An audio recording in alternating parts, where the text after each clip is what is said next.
Nova perdeu 1-0 para o Coritiba, gol do Léo Gamalho. Em vários momentos, o Vila teve mais volume de jogo, teve mais posse de bola, mas não conseguiu fazer isso prevalecer. Por quê, Carlos Eduardo Tim? Faltou ser efetivo como foi a equipe do Coritiba, mas ficou um pecado esse jogo. Essa derrota para o Vila é um pecado pelo que o Vila jogou. O Vila encarou o líder, encarou de peito aberto, fez uma boa partida, teve bom volume de jogo, teve grandes oportunidades.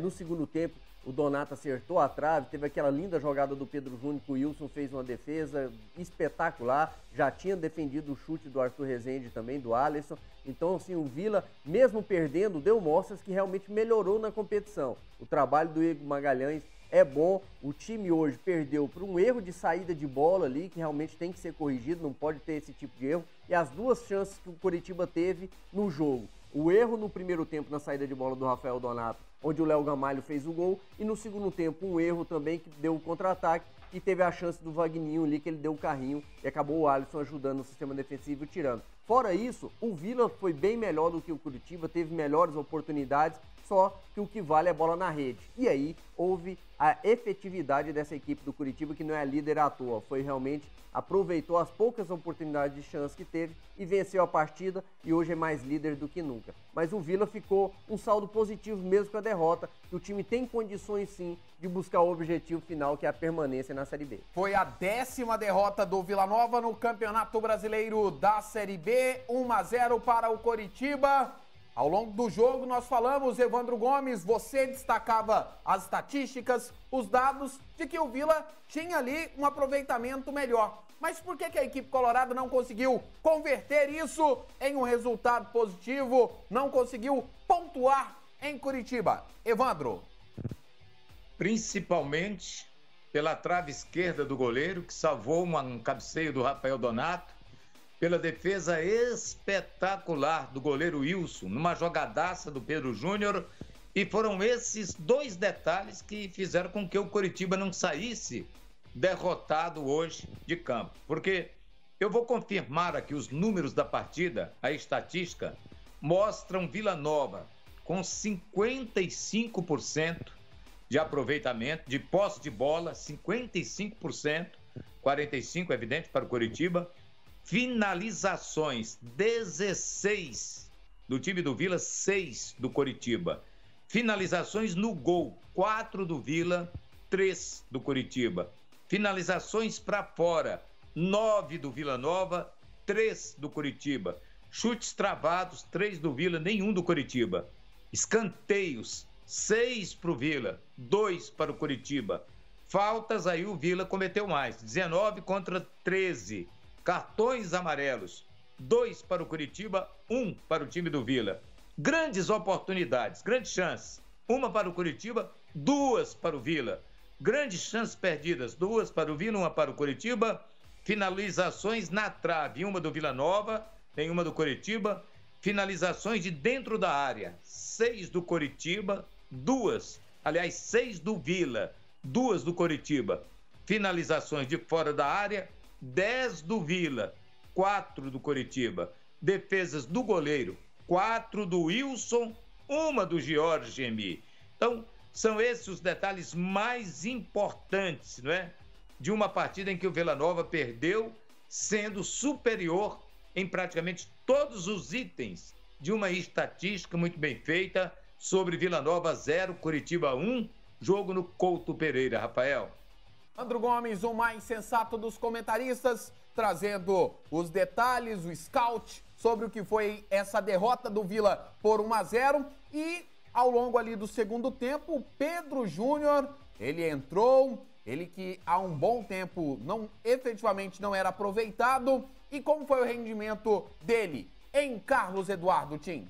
Devido ao tempo que ele ficou parado, Bessa, e foi muito tempo, realmente faz bastante dias que o Pedro ficou afastado com a lesão, recuperando a lesão complicada que ele teve. Devido a tudo isso, o rendimento dele foi até bom. Lógico que a gente espera muito mais, porque a gente conhece bem o Pedro Júnior, sabe que ele tem condições de render muito mais. E não vinha rendendo, não vinha jogando bem na equipe do Vila Nova, nesse retorno dele. Agora hoje entrou, fez uma linda jogada, como o Evandro destacou, e uma bela defesa do Wilson. teve uma boa participação ali. É muito pouco ainda, pelo que a gente sabe que ele pode render. Agora, a gente espera que ele cresça juntamente com a equipe do Igor Magalhães agora, que está evoluindo mesmo com essa derrota, e volte a ser aquele Pedro Júnior que a gente conhece, fazedor de gols, porque é o que o Vila está mais precisando no atacante, fazedor de gols.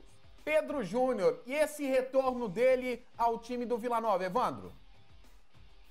Pela jogada que ele fez, foi ótimo, esperançoso acima de tudo para o torcedor colorado, já que ele não vinha tendo boas atuações. Entre aqueles atacantes que vinham falhando, ele era o principal, teve um tempo contundido, ganhou força física na recuperação também, hoje entrou muito bem. A jogada dele foi jogada de Pedro Júnior, do Pedro que a gente conhece, do Pedro que a gente espera nos próximos jogos do Vila Nova.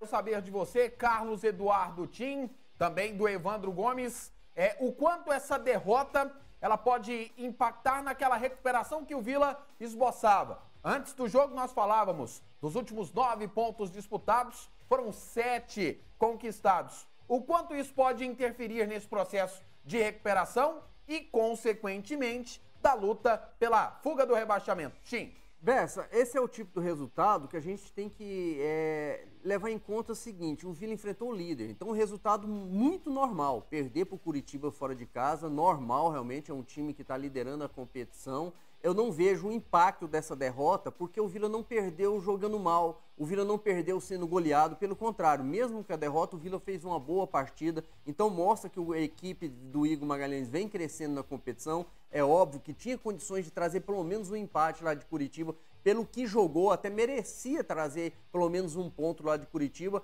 agora vem com a derrota. Essa derrota não pode atrapalhar o crescimento do Vila Nova. Agora, diante da situação que o Vila está na tabela, precisa já no próximo jogo, diante do Confiança aqui no Oba, voltar a vencer. Não pode realmente deixar passar essa oportunidade de somar 3 pontos com a equipe que está na zona de rebaixamento, até para o Vila respirar novamente. Agora, o resultado de hoje eu não vejo como um impacto negativo, não. Resultado normal, e o Vila, mesmo perdendo, fez uma boa partida. O time utilizou o termo impacto. Qual efetivamente deve ser esse impacto na campanha do Vila Nova, que esboçava, eu digo esboçava porque a sequência de jogos em que o Vila pontuava, ou que estava pontuando, ela foi interrompida. É óbvio que o Vila no jogo contra o Confiança pode retomar efetivamente essa sequência de pontuação. Mas o quanto essa derrota pode impactar nesse momento em que o Vila respirava na tabela da Série B, Evandro? Você falou em Confiança, né? O Confiança acaba de fazer um gol contra o Sampaio Corrêa, que de certa forma não é tão interessante para o time do Vila também, que precisa que esses times que estão embaixo continuem embaixo. Ainda é primeiro tempo, mas está ganhando já o Confiança. Bom, eu troco a palavra impacto por esperança, porque a partida que o Vila fez nos dá, ou dá à torcida colorada, a expectativa e a esperança de que o time possa continuar crescendo dentro do campeonato. A partida de hoje, apesar da derrota, é uma derrota normal, porque todos nós apontamos o Coritiba como favorito para ganhar o jogo. Só que um Vila Nova surpreendente no que diz respeito a encarar o melhor time do campeonato, que é o Coritiba, de igual para igual e criar muito mais oportunidades. Então, é uma expectativa boa para o jogo seguinte ou para os jogos seguintes, que serão contra o Confiança, depois contra o Goiás, depois contra o Operário aqui, depois contra a Ponte Preta. Expectativa de que o Vila, nesses 4 jogos, possa ganhar pelo menos aí uns 6, 7 pontos para melhorar bem a sua posição no campeonato. Nova, conforme destacou o Evandro, volta a campo terça-feira, às 9h30 da noite, contra o Confiança, no estádio Onésio Brasileiro Alvarenga, jogo que vai marcar o retorno do público aos jogos da equipe colorada após cerca de 18 meses, por conta da suspensão da presença de torcida em virtude da pandemia da Covid-19.